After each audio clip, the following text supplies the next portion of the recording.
Rais wa Ukraine Volodymyr Zelensky ameishutumu Urusi kwa kuipatia Iran taarifa za kijasusi pamoja na picha za satellite ili kusaidia mashambulizi wakati wa kampeni ya kijeshi ya Marekani na Israel dhidi ya Tehran.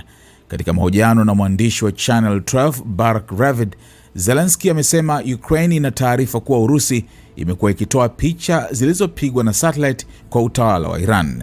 Kwa mujibu wake, msaada huo wa kijasusi umeanza tangu mwanzo wa vita na unalenga kurefusha mgogoro huo, jambo ambalo Moscow inaliona kuwa lina manufaa kwake. Zelensky pia alizungumzia msimamo wa Israel akisema amekuwa na mawasiliano machache sana na Waziri Mkuu Benjamin Netanyahu katika kipindi cha miaka miwili iliyopita.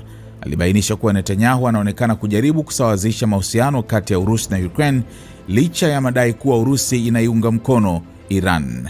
Rais huyo wa Ukraine alisema viongozi hao walikutana mara ya mwisho wakati wa mkutano mkuu wa Umoja wa Mataifa Oktoba mwaka 2023, na tangu wakati huo wamezungumza mara chache kwa simu. Alionyesha nia ya kupanua mazungumzo na Israel, akidokeza uwezekano wa ushirikiano wa kijeshi. Tuna kile anachohitaji, naye ana kile tunachohitaji. Tuko tayari kwa mazungumzo hayo, alisema Zelensky, akimaanisha uwezekano wa kusaidiana kijeshi. Zelensky pia alieleza kuwa hivi karibuni Ukraine imetuma wanajeshi wake Jordan, Saudi Arabia na Falme za Kiarabu kusaidia kukabiliana na drone za Iran ikitumia uzoefu wake wa vita. Hata hivyo, alisema Israel haijaomba msaada kutoka Ukraine.